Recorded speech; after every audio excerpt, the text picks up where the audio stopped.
Bonjour à tous, bienvenue sur votre chaîne Médecine Academy. Dans ce cours d'anatomie, on va faire les méninges.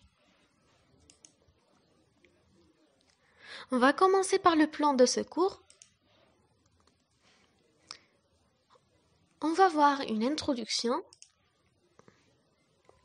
les méninges, la dure-mère, l'arachnoïde,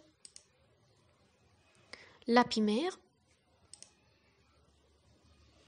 les espaces méningés, les espaces liquidiens, la circulation de LCR et finalement, on va voir l'anomalie de la circulation du LCR.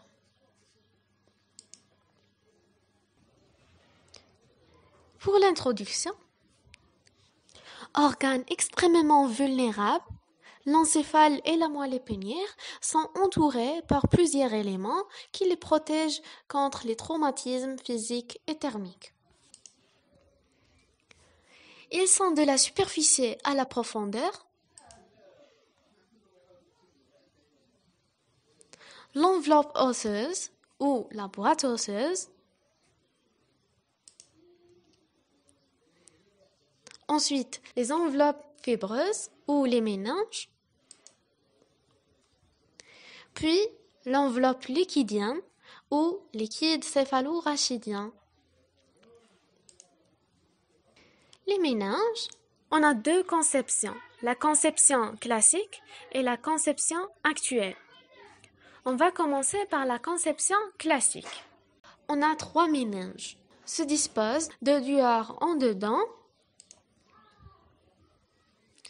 La dure-mère, voilà, la dure-mère à l'extérieur, sous le crâne. Ensuite, l'arachnoïde.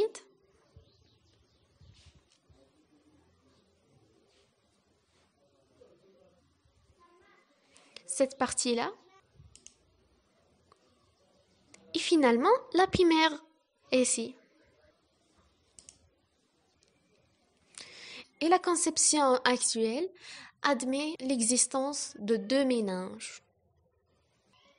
Bien sûr, ce sont les mêmes couches, mais c'est juste une différence entre les appellations. Donc, pour la conception actuelle, la pachyméninge, elle est ici, ou bien méninge dur, constituée par la dure-mère. Et la leptoméninge, ou méninge molle, constituée par l'arachnoïde plus l'apimère. D'accord? On va commencer par la dure-mère. La dure-mère, elle est ici, en vert. Bien sûr, ce trou, c'est le trou occipital. Et ce canal, c'est le canal vertébral.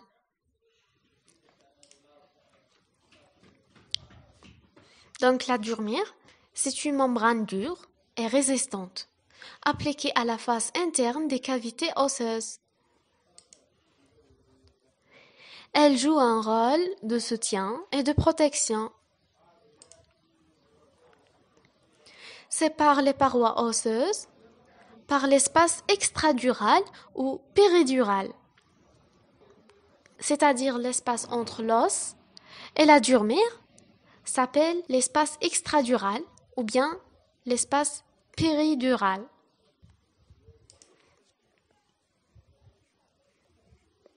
Voilà, c'est ça, la dure-mère.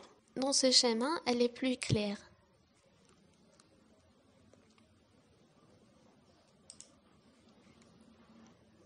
On a la dure-mère crânienne et la dure-mère rachidienne. On va commencer par la dure-mère crânienne. La dure-mère crânienne adhère fortement à la base et plus faiblement à la voûte, notamment dans la région temporale. C'est la zone décollable de Gérard de Marchand. c'est-à-dire la région temporelle, c'est la partie où la dure-mère se décolle du crâne, qui s'appelle la zone de Gérard de Marchand. La dure-mère crânienne aussi présente des dédoublements qui forment les différents sinus veineux. Voilà ici, entre les sinus, on a aussi de la dure-mère. Émet des cloisons qui séparent le contenu de la boîte crânienne. Voilà, comme on a dit, c'est la dure-mère qui sépare les deux hémisphères cérébraux et qui sépare aussi le télencéphale au cervelet.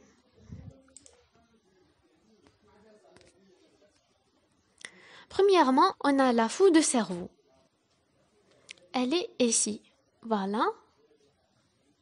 C'est un cloison séparant les deux hémisphères cérébraux. Situé dans la médio-sagittale, suture interhémisphérique. Présente un bord supérieur convexe pour le sinus longitudinal supérieur. Voilà, le sinus longitudinal supérieur. Et un bord inférieur aussi pour le sinus longitudinal inférieur. Et le sinus droit, ici. Deuxièmement, on a la tente de cervelet. Elle est ici, voilà. C'est un cloison transversal en forme de toit, à deux versants latéraux, séparant les lobes occipitaux des hémisphères cérébraux du cervelet. Donc le cervelet se trouve sous cette tente de cervelet. Limité par deux circonférences antérieures ou pespordicite circonférence et postérieures ou grande circonférence.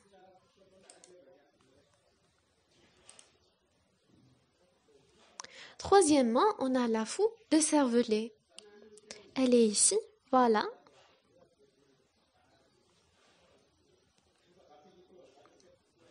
Sous la tente de cervelet. C'est un petit cloison dure-mérien situé entre les deux hémisphères cérébelleux. Et pour la dure-mère rachidienne, voilà, la dure-mère, elle est ici, en rose. Et c'est ça, la moelle épinière. Et cette partie, c'est le filum terminal, qui va fixer la moelle sur la dure-mère. Et dans cette représentation, la dure-mère représentée par la couleur orange. La dure-mère rachidienne, c'est un manchon fibreux contenant la moelle épinière et les racines rachidiennes. Donc, elle couvre aussi les racines. Forme un sac dural qui descend dans le canal rachidien plus bas que la moelle, jusqu'à S2. Et la moelle se termine au niveau de L1, L2. On va passer à l'arachnoïde. L'arachnoïde, elle est en violet ici, entre la pimère et la dure-mère. C'est une membrane mince et très large, appliquée sur la face interne de la dure-mère, délimite avec elle un espace virtuel, c'est l'espace sudoral, c'est-à-dire l'espace compris entre la dure-mère et l'arachnoïde s'appelle l'espace sudoral.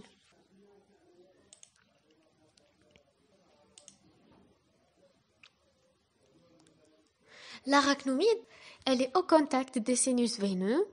Elle envoie des invaginations appelées granulations de Pacchione. Voilà les granulations arachnoïdes qui sont le lieu de résorption de LCR. Donc, le liquide céphalorachidien est formé par le plexus choroïde au niveau des cavités des ventricules et se réabsorbe au niveau des granulations de Pacchione. Délimite à l'intérieur avec l'apimère l'espace sous-arachnoïdien contenant le LCR.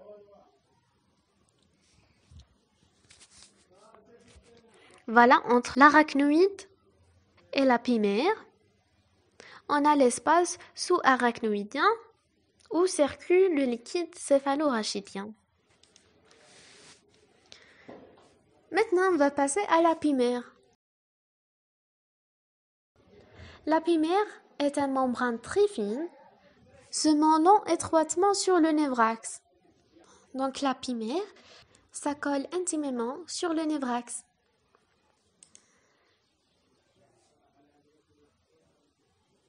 Elle s'enfonce dans les scissures et les séants. D'accord? Toujours dans l'apimère, au contact des ventricules, elle présente des formations villosataires invaginées, appelées le plexus choroïde, qui sont le lieu de production du LCR. D'accord? Donc, les plexus choroïdes qui se trouvent dans les cavités ventriculaires, ce sont de l'apimère. Voilà ici le plexus choroïde et ici aussi. Le plexus choroïde du 4e ventricule et le plexus choroïde du 3e ventricule. Et ici, les plexus choroïdes du ventricule latéral. On va passer à les espaces méningés. Premièrement, on a l'espace extradural ou péridural, entre la dure-mère et l'os, contient les artères méningées. Les pathologies qui va toucher cet espace, c'est l'hématome extradural. C'est une urgence médico-chirurgicale.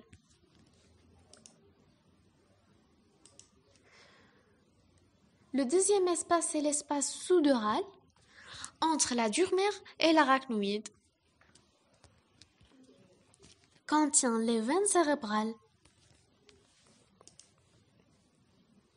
Les pathologies qui peuvent toucher cet espace, c'est l'hématome sous-dural, se développe lentement, contrairement à l'hématome extradural.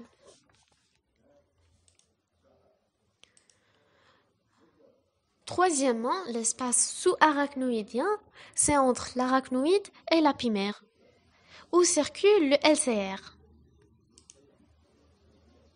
Les pathologies, hémorragie méningée ou méningite. On va passer à les espaces liquidiens. Contiennent le liquide céphalorachidien ou cérébrospinal, c'est la même chose. C'est un liquide biologique transparent assurant la protection et la nourriture de névrax. Pour les espaces liquidiens, on distingue deux compartiments. Le compartiment interne, voilà ici, ce sont les cavités ventriculaires. Elle contient le liquide intracérébrospinal. Le liquide intracérébrospinal à l'intérieur des ventricules. Et le deuxième compartiment, c'est le compartiment externe. Voilà. En noir. Ce sont les espaces sous-arachnoïdiens. Elles contiennent le liquide précérébrospinal.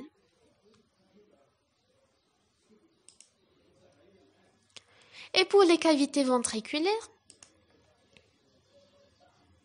on a les ventricules latéraux Ils sont contenus à l'intérieur des hémisphères cérébraux. Voilà, ici.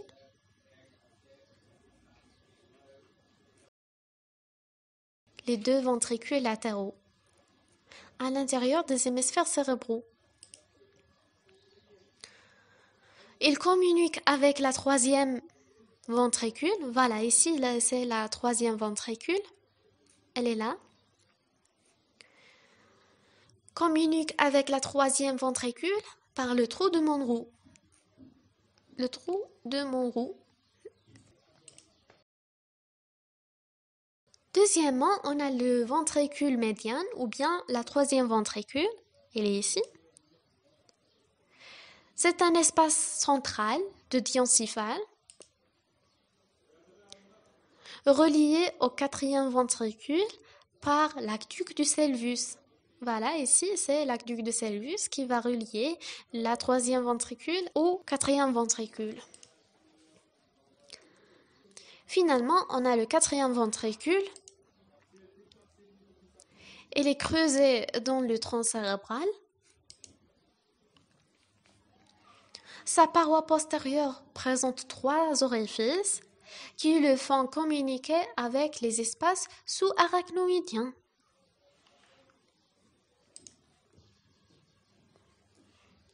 Il se prolonge en bas avec la moelle épinière, ici.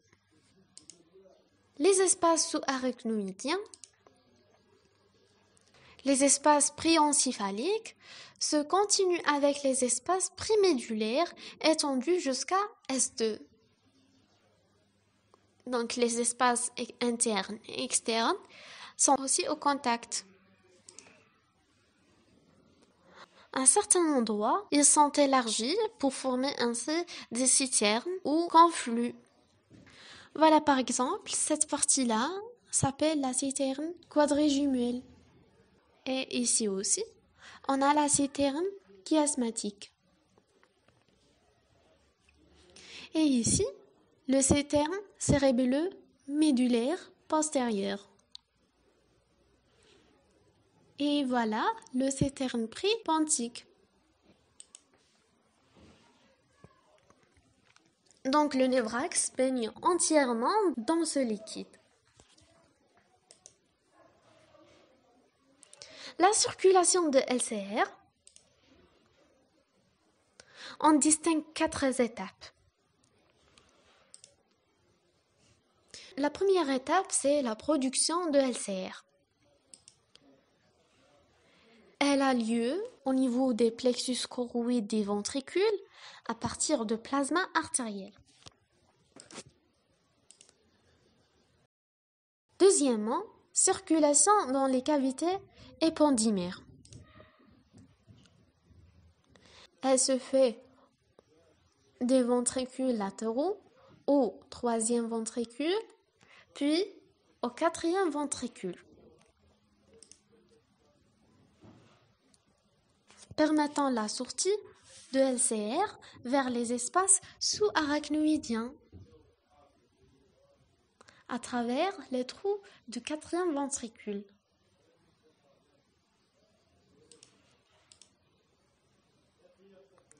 Troisièmement, la circulation dans les espaces sous-arachnoïdiens, donc le liquide, va se passer à partir des cavités des ventricules vers l'espace sous-arachnoïdien. À la sortie du quatrième ventricule, le LCR sera en continuité avec le liquide péricérébellospinal. Il peut être reculé par ponction lombaire.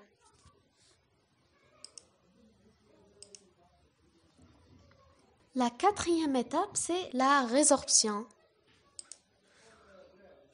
Le LCR finit par rejoindre le sang veineux à partir des vésosités arachnoïdiennes ou bien granulation de Pacchione. Ce phénomène s'effectue essentiellement au niveau des sinus. Finalement, les anomalies de la circulation de LCR Le volume total de LCR est d'environ 150 millilitres et sa pression normale est de 12 à 15 cm d'eau.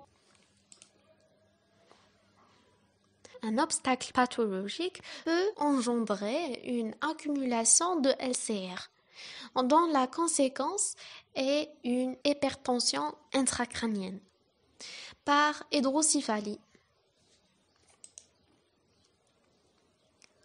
Chez les nouveau-nés, dont les os ne sont pas entièrement soudés, il se produit une augmentation de volume de la boîte crânienne afin de diminuer la pression qui s'exerce sur l'encéphale.